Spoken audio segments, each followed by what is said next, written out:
You're listening to Permission to Shine, the podcast. Stories of overcoming obstacles and finding self-empowerment with Sherisse Bisram, Inner Power Activation Leader.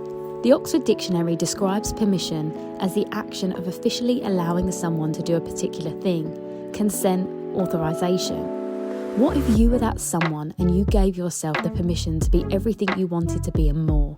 No more playing small and accepting less than. You are worthy of the life of your dreams, regardless of what it is that you've been through. And honestly, it's exactly what you've been through that has shaped you into the version of yourself that you are now.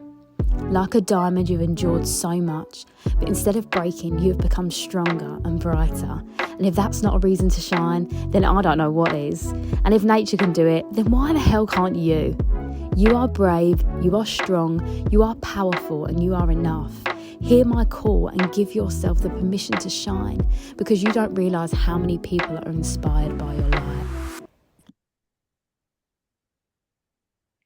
Hey everyone, I am so excited to introduce to you a really incredible woman that I actually met at a networking event, and we were both brave enough to stand up and share our stories. And then once we'd both shared and everyone got up, we kind of gravitated towards each other and had a little conversation, and we've been kind of on social pals for a while. And Jess is a really, really incredible woman, and she's going to share her story with you. So I won't give too much away, but welcome, Jess. Thank you for being here. Thank you for having me. I'm excited to be here. Yay! So can you tell everyone like who you are and what you do, and then we'll dive into your story in a minute. No, for sure. My name is Jess Bruno. I am a content strategist and coach. So I help small business owners work out what the fuck to post. And I'm always business first, content second. That's how I work. Love that. Love that.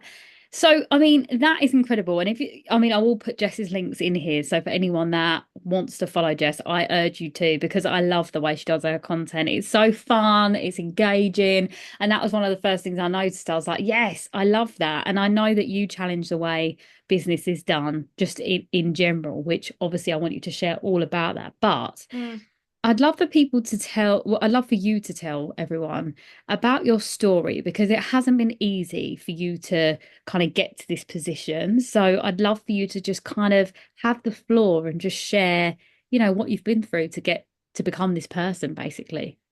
Yeah, for sure. I never thought I would own a business ever. It wasn't something that was on my radar. I had no idea that there was even an online business world. I was so oblivious to all of it. All of it. It was nowhere near me. I could never fathom me actually doing it. So the fact that I am like 5 years deep into running my own business now, if I could go back in time, I wouldn't believe myself. I'm like, well, what are you on about? It doesn't make any sense. I worked in the marketing and events world for a really long time, just employed by just like corporate, doing all of their stuff. And then I went into marketing and events because I was too sick to kind of pursue the first dream that I had. So when I was 22, I was diagnosed with something called inflammatory bowel disease. And at that point, I was like, I'm going to be a singer. I'm going to be a full-time singer. I'm going to do all the singing things. I went to singing secondary school, singing college, singing uni. I was really like, I'm on the path. I had a band. I was doing the whole thing. When I graduated uni, I was singing, teaching, like coaching full-time. Like that was my thing. I was working for all these like places that hired me to do sing. I was doing functions. I was doing the whole thing. But I was too poorly to kind of keep up with the stamina that it takes. I couldn't keep up with the workload, and so I got a job. I got a job in marketing and events, and I have no formal training in it. I didn't go to uni for that, but I was really good at it. I was really good at it, and it was simple first. I was working in the events industry, but doing the marketing. So my only job was to tell people what the event is, get people to come. That was my only job. And I got really good at it. And I've worked for a few companies doing that. And the last company I worked for doing that, which was in like 2019, I started with them. They were doing like one event a week. And by the end of it, they were like global. They were like going around Europe, and they did multiple events per week, selling out all the time using social media and just creating this amazing thing. So I moved away from the performance stuff because I couldn't wrap my head around how I was going to balance that with my health, and going down the more kind of someone paying me to do a job worked a lot better for me. And then in 2020, when lockdown happened, I just couldn't, I was tired. I was really sick. My body was getting sicker and sicker. I was really tired. My mum was diagnosed with stage 4 cancer. It was all happening. And so I said, at 27, I'd moved out when I was 17. So I said, I'm moving back home to be with my mum and my grandma, who was 94. My mum's stage 4 cancer. I moved into like this tiny little box room, and I was like, I feel like I need to be close to them for this point. So I just moved in, and I let go of this like random job I had at the time. And I was just like there for a bit, not knowing what I was going to do, but thinking like, I don't need to pay rent with them. First time I have paid rent in 10 years. That'll be nice. Also like had about 20p to my name. So like, let me just move in with them. And suddenly all of my friends who are in the creative industry were starting these businesses. And I'd get text on text being like, oh, Jess, can you look at my post? What do you think about this? How do you use this? What do I do? So I was replying to text, and my mum said, I bet you could charge for that. I was like, what? I was like, what are you about? I don't understand. And then I started looking, I like just was on Instagram looking for like, I wonder if like women business. I was like, what is that? And then I found that world. But it was all very American and weird. Not weird, Americans aren't weird, but it was all very like boss babe pink. That's not me.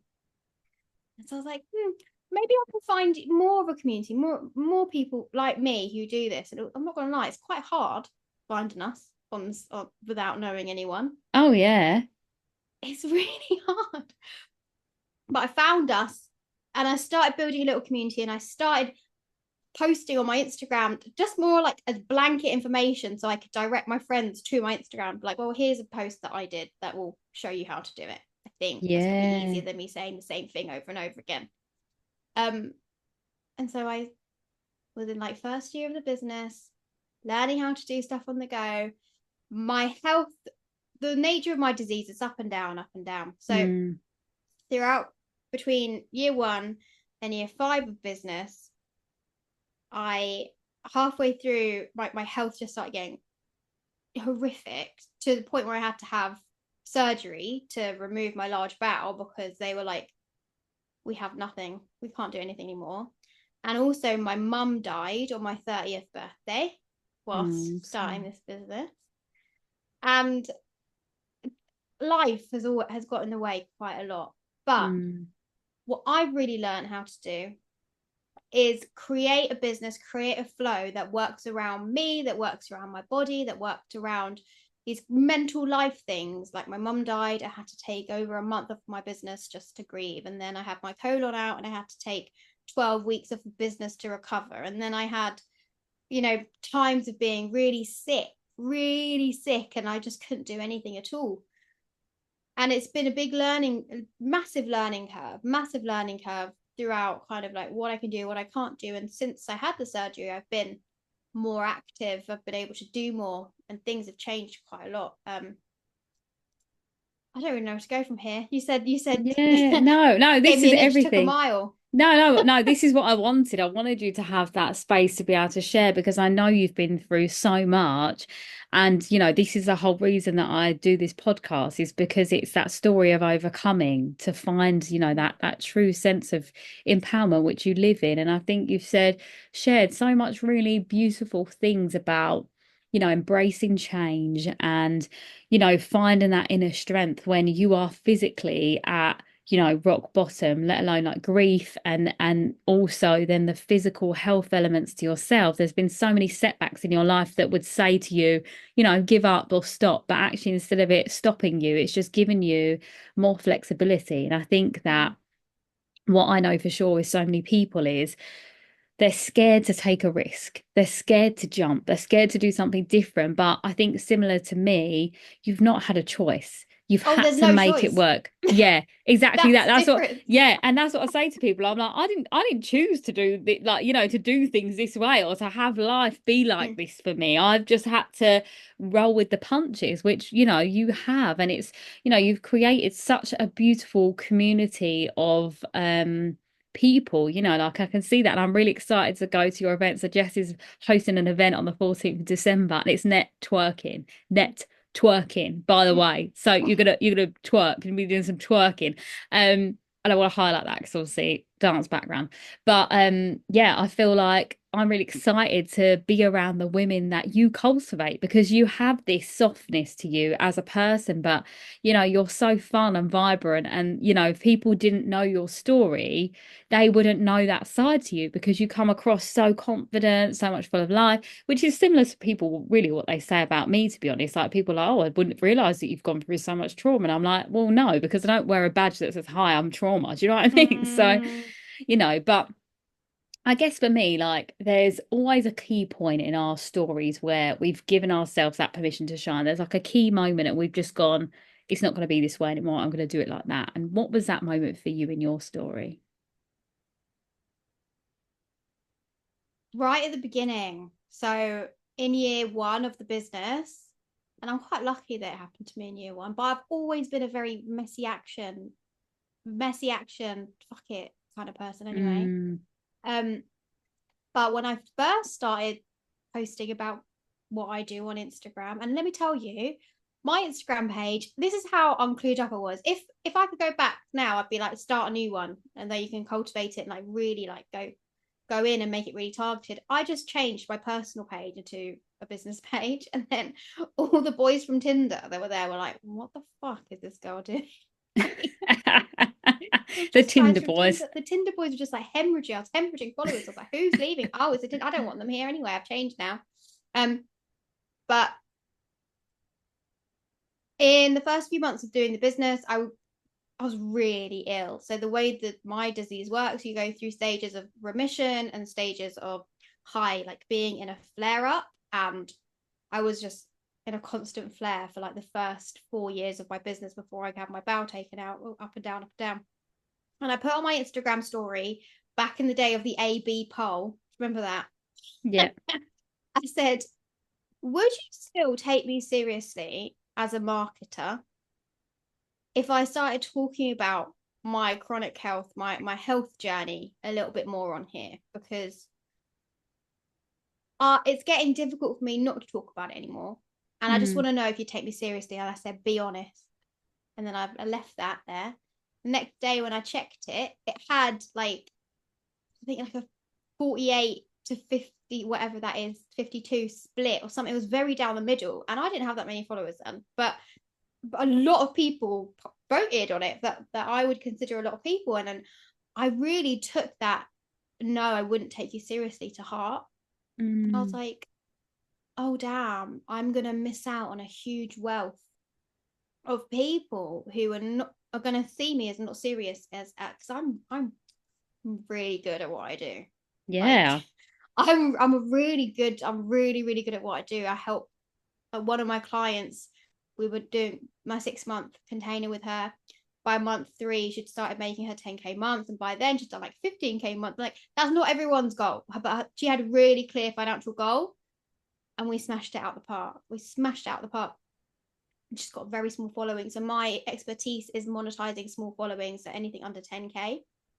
I'm really good at it. And so anyway, I put this poll up, and I really leaned into those people who were like, no, I'm not going to take you seriously. And it took me a while to be like, do I talk about it? Do I not talk about it? And it's the best thing I ever did for my business, deciding to talk about it. It's the best thing I Yeah. ever did. Well, this is it, right? It's like owning our story, isn't it? And Hmm. I love hearing your health journey and like watching your personal stories on there, as well as obviously your great fancy designs and stuff. I love all of that. But I think that it's just that person. You see the person behind the profile, and I think that that for me is what makes social media a great thing, is when we get to see the human behind it.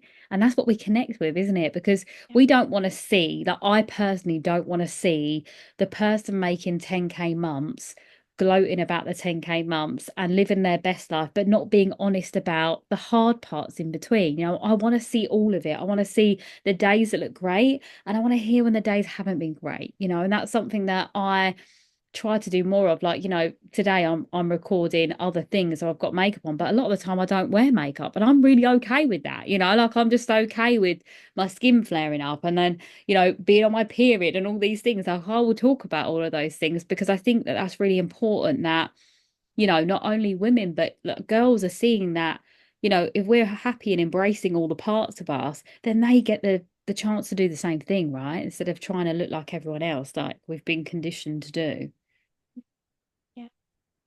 So, I guess, you know, now I kind of say to people about, you know, like the journey that they've been through, and then like one thing that, you know, has kind of come up again and again. And I guess for yours it's health, but, you know, is there anything in your business that, you know, maybe it's a mindset thing that comes up every now and again that you feel like you've had to like battle as well? Because obviously you've been through grief, you've also got the health issue, you know, like there's a lot of things that could stand in your way, and you've obviously, you're resilient and you've overcome that. But I'd love to know kind of like, what is the thing that comes up for you that you're still overcoming, and how you do that?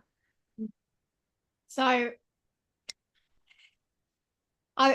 it's not a new realization, but it's something that I've just in the past couple months got really honest with myself about, and I'm checking myself on this a bit more recently. It's something that I've known for ages, but definitely checking myself more. Is when you have chronic illness, you get to take, when you're in pain, they give you really good painkillers, and that numbs you out from the world. It numbs you out from the pain, and you just get to live. You can do things other people can do, and it kind of quiets whatever noise is going on in your head, whatever other battles that you've got going on, because there are plenty. Just because you've got chronic illness doesn't mean that you haven't got all the other stuff going on. Mm. It quiets that. And when I had my bowel taken out, I had 12 weeks of recovery, so there was a bit of pain in there. But then suddenly, my pain, I don't have pain anymore. I don't have the pain because they took out the symptom of my disease. Mm. And I was like, okay, well, what am I going to do to shut up the brain now? How am I going to turn this pain off? And I found that as well as painkillers, my work had become something that turned the noise off. I Mm. go in when I'm on the laptop, I'm in. When I'm with my clients, I'm in. And everything else, silent. But unfortunately, when I had the bowel, not unfortunately, amazingly, when I had the bowel taken out, I don't have access to the painkillers anymore. And so I was doubling down on using this business to numb whatever I was trying, whatever the thing was I was numbing before, right? Mm. And even now, I find myself having to be like, you haven't eaten breakfast yet, and it's 1:30 in the afternoon. You're starving. You've got that metal taste in your mouth when you're really hungry. What was going on that made you feel like you had? What were you trying to quiet down in the mind because you knew that this job has become not only your favorite thing in the world, but also the thing that you were kind of swapping out your painkiller addiction for. Mm. So I'm still kind of not in the thick of it, but I'm very much I'm in the awareness stage of Yeah. I'm using business as a form of like self-medication because it quiets everything else. Yeah. And I used to have to take 50 pills a day. Now I only have to take one. And that one is not fun. It's not a fun one. It's just like a very basic something, like it's not going to give me any high or low, nothing like that. And so I'm trying to figure out what is it that I can do outside of work to quiet the noise. It's like I'm able to do more things that able-bodied people can do, even though I am technically disabled now. I'm able to do more. And so it's not only the awareness of, okay, I use my work as it's becoming this toxic thing, but it's I often don't give myself permission to allow myself to go and do anything outside if I feel like this isn't done enough, this work isn't done enough, oh, but I need to do more under it. But then it's 6 o'clock at night and I'm like, well, I can't work anymore. When it can't work when it's dark outside, that really, I can't do it. And so I just will use another thing. The other thing I started using was food a lot. I use food a lot to quiet the noise. Like Uber Eats quiets the noise. You know? I'm still trying to allow myself to nourish myself and be healthy and do things like go outside without the whatever shame I'm putting on myself for that. Yeah. That's kind of what I'm in right now. No, thank you for being so honest and vulnerable, because I think that that's such a common thing with, like, you know, women, especially that have been through a lot, and that overachieving mentality that we have. It's like we feel like we need to prove ourselves that we are worthy and deserving, so we keep going and we keep, you know, and you know, we use that excuse that the work is fulfilling and it fills me up, and it does fill you up, you're not lying, you know, but it is that, you know, that pouring from an empty cup thing. And I guess because you're behind a screen, you don't feel like it's as strenuous as it used to be, you know, going anywhere or whatever. But that is such a common thing, and I used to do that myself. And I think because my job was always physical, you know, using my body as a dancer, I would be like burnt out to a crisp and not want to stop. And then bad things would start to happen to me, like I'd crashed my car and like things like that would come in, and I'd be like, oh my gosh, like I need to slow down because this is not doing me any good. And food was another crutch for me as well. And I think I don't know what your heritage is actually, but I think in my family, food is such a big part of our culture, but for good things and for bad things, you know. And I was always taught that I couldn't leave the table unless I'd eaten all my dinner and things like that. So I think that yeah, I used to overindulge, and now I've got like a different relationship with food because I don't need it anymore to like feel anything, because I've done that for me. And I think that that does take that sitting with yourself in that uncomfortable feeling, doesn't it? It's like one of those things. But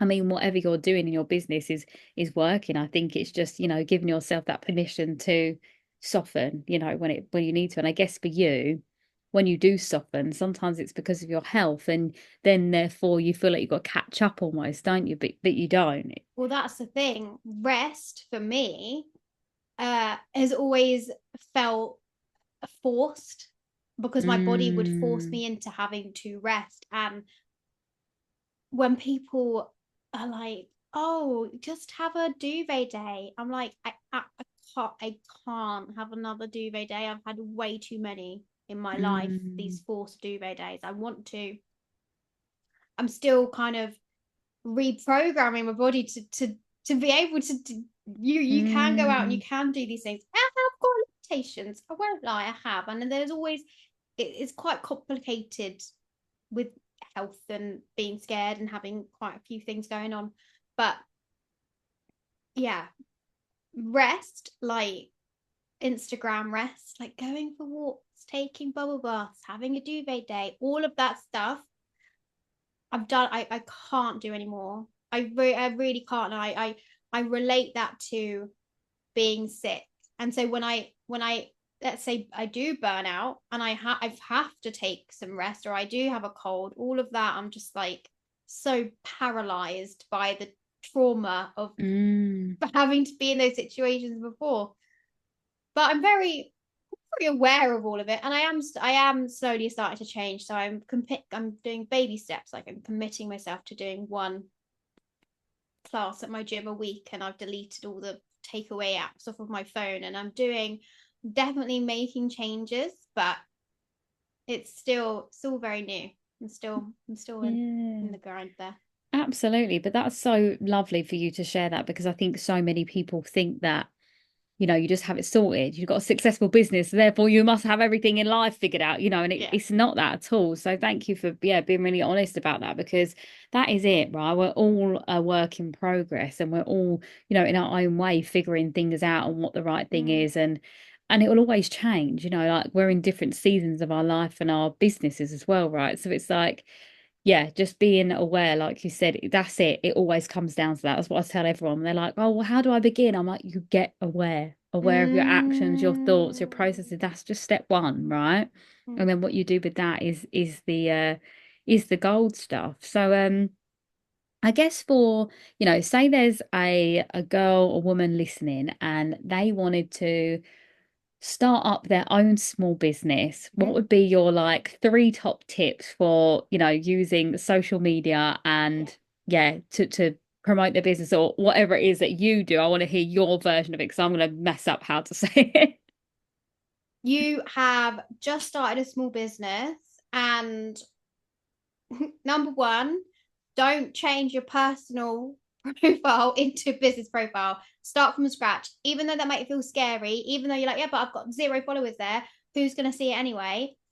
The algorithm right now on your social media only is like very accustomed to like the friends you went to school with, and you'll confuse it by then starting to talk about your business. Now you're welcome to do some behind the scenes stuff there and like share with your friends that you're doing a business. I'm not saying hide it, but you're going to want to start a new page. Number one, right off the bat, you want to start a fresh page.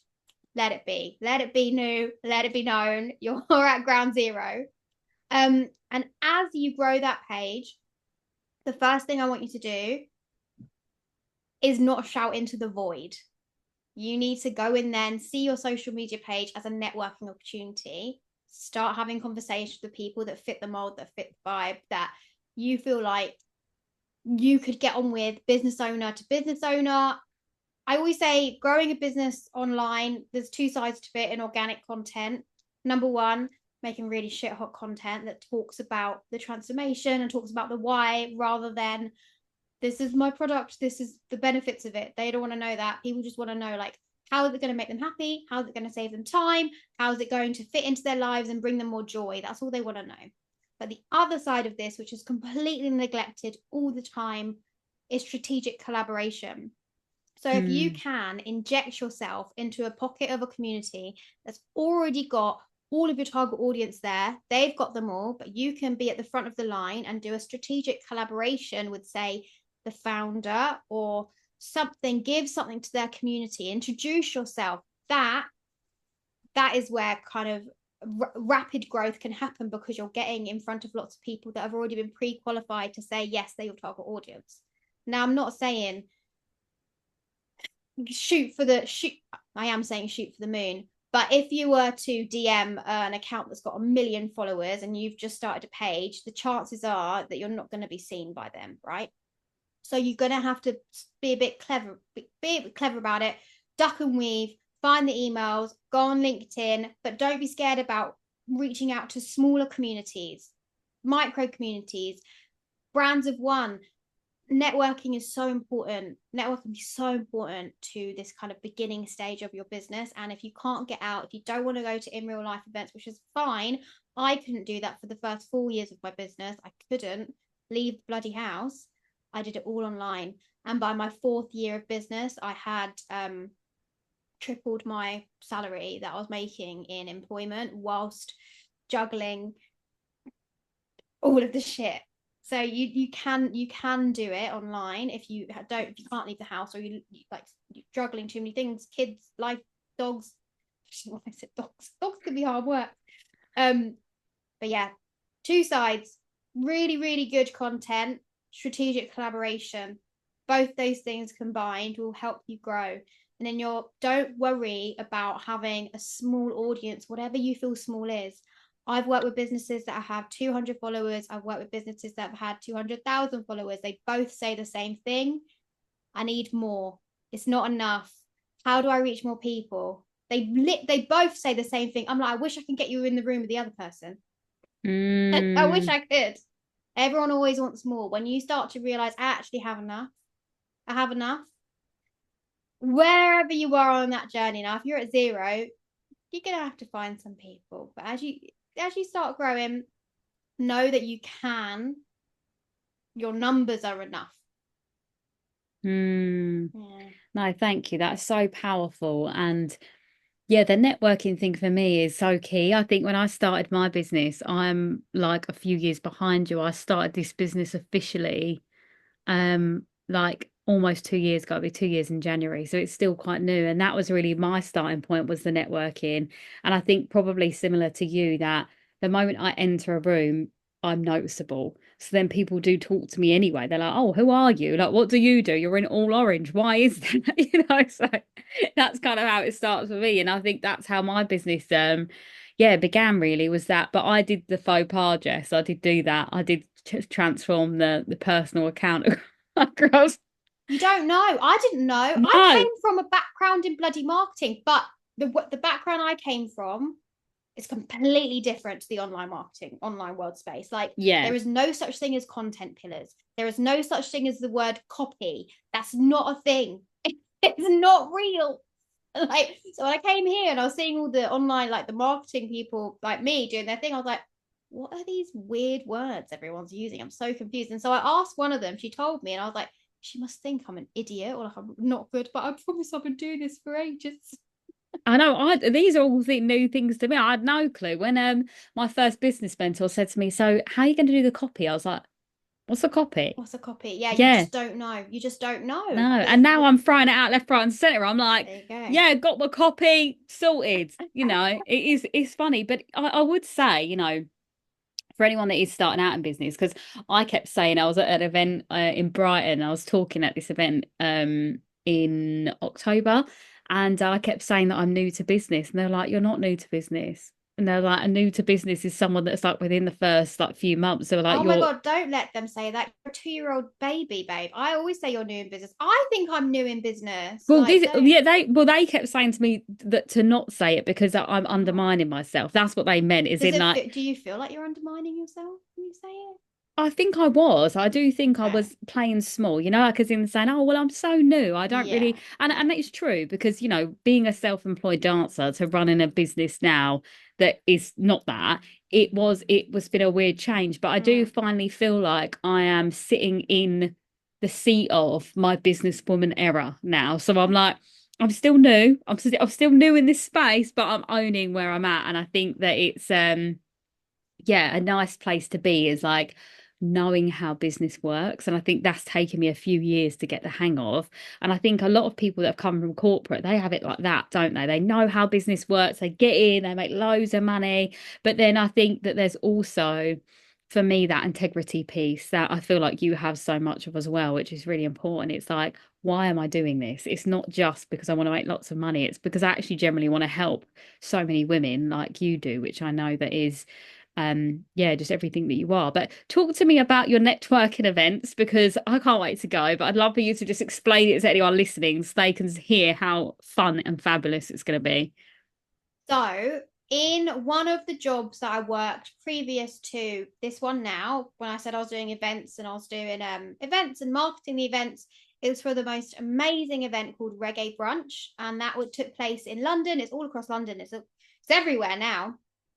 And I loved it. I loved it so much. I got too sick to work in that environment, so I left. And then I was like a proper party girl. I really was. I loved going out and dancing. Like, it was such a release for me. And when I got sicker and I started the business, like that, it just wasn't. And I got sober. I just thought, like, okay, it's not on the cards for anymore. I'm just going to be at home knitting. I love knitting, but I'm going to be at home, like homebody, like cozy. And then last year in about May, this year in May, I was like, I actually really miss going out. I really miss going out. I really want to go out. I don't know where. And then I was like, don't want to go out clubbing in London. I'm not here to like, I can't invest in their nightlife. And also, I'm someone who's in bed by 9:30 most nights. Like, I don't want that. And that also, I don't have time. Like, I don't think I want to spend my time dancing. I still want to be actively networking. So, what can I do? And then, like a bulb of light, I thought of the word networking. And I was like, okay. And then I put a story up, just my close friends, and I said, like, I've got this idea for networking, it's this and that. I had so many people say, yeah, I'm in. This sounds amazing. When can I come? And I was like, damn, okay. And so I looked for a venue and I found like a bar that gave me it for free. And it was our first event was in August. I did it as like a big summer party. It was amazing. The girls had so much fun. In hindsight, like I should have got a bigger venue. It was really hot. The venue said they had AC. The AC wasn't working. So I was like handing out these makeshift fans the whole time. But it was a wonderful event. Everybody said they'd never had that much fun at a business event before. And the fact that it's tax deductible, like you can be to your accountant, like, yeah, I went to that and get my tax back, please. Like it's a proper business thing. And so we're doing another one in December. And I'm kind of seeing this as like a big end of year celebration for us all because we deserve to shake off the year and just let it all in. Like celebrate yourself, celebrate what you've done. The event is from 11 a.m. until 2 p.m. So you walk in, you get a welcome drink for a bit of Dutch courage, and you are prompted with like got a little card with some networking prompts basically, and you've got tasks to try and answer them all. But it's about having genuine conversations. None of the questions are stuffy. We're all about having a good time and like genuinely meeting someone and sharing like your story rather than giving elevator pitches. We have like dance offs, and then upstairs there's a headshot bar. So included in your ticket, you get a free headshot that you can use for your LinkedIn, for your Instagram, wherever you want it. Loads of the girls who had the headshots on last time, it's still like their new LinkedIn picture because I've got the most incredible photographer come in, and there's a live DJ for the whole time. It's genuinely the most fun event. Like I'm doing it for me, to be honest, because I miss this, and I've been to so many networking events before, and I can genuinely say none of them are like this one. I had such a good, like, my phone was blowing up for weeks afterwards, and my partner was a DJ at the last one, and he was like, you need to trademark this, like this is getting mad. And so I did. I trademarked it. So networking TM is back. Yes. Saturday 14th of December.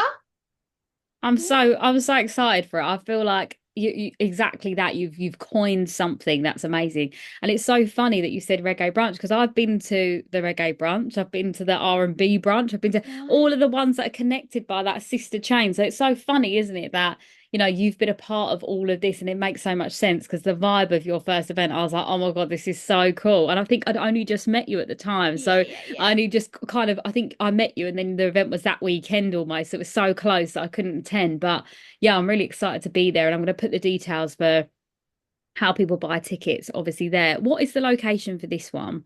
This one's in Queen's Park at a really gorgeous venue called The Hearth. And so we've got both floors.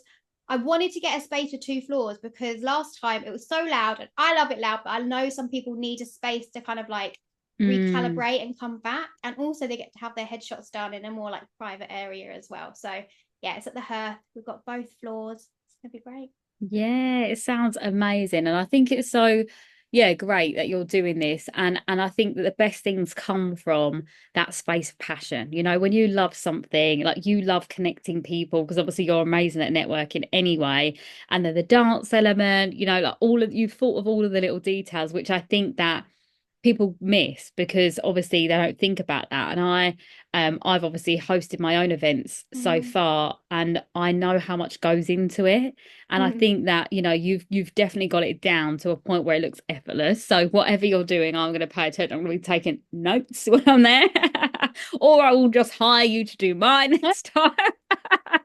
I'm joking, but it's really wonderful, and I can't wait to share all about it. So watch my socials, guys, and follow Jess, because then you get to see everything in live time. And or come if you're in the UK and you're in London, come, because I feel like it's going to be absolutely incredible. My biggest question is, what is the dress code? Oh, best self. You come dressed as your best. Like, I want you to wear something comfortable, but we've got a twerk instructor come in to do an ice breaking session. So you want something you can move in. Yeah, I mean, from a ex-professional dancer, I feel like that's a danger zone. I don't think you realise what I'm going to turn No, up I in. can't wait. I can't wait. I actually can't wait. I'm all the extraness. That's me. Everyone's like, Same. we're gonna be casual, and then I'll come in a fur orange outfit. No, that's the energy I need in that room. Okay, good, because I don't know how Mm-hmm. to do anything else. Mm. It's either homeless or full glam for me. There's not really an in between. That's it. Oh, Jess, you're so amazing. I feel so lucky to have connected with you and to be in your space, your energy. And I feel like this will probably be the start of lots of collaborations that we'll get to do in the future, I hope. So, I hope so.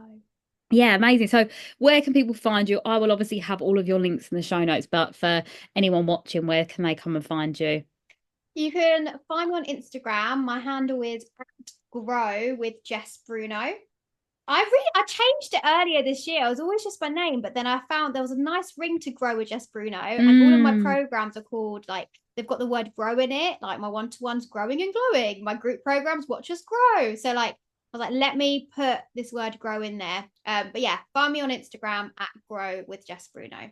Yay. Oh, Jess, you're such a kind, lovely soul. And yeah, I'm looking forward to being in your energy again, especially because obviously lots of times change. So I think that it would be nice to get back into that energy with you. And yeah, all the amazing women that I'm sure are going to be in the room because they know you. So they're going to be amazing. But yeah, thank you so much. For anyone listening, all the details for Jess's event and how to find her will be in the bio. But yeah, thank you so much. Thank you. If this episode resonated with you, please do like, follow, and share with someone that you know would benefit. If you're looking to dive in deeper to becoming your most unapologetic, most authentic, shining self, please do head to my website and join my newsletter, where you will find out about all of my upcoming events and speaking opportunities and all of the things that I have going on. And also, if you would like to work with me, please do drop me a DM on any of my socials or through my website. Love and light.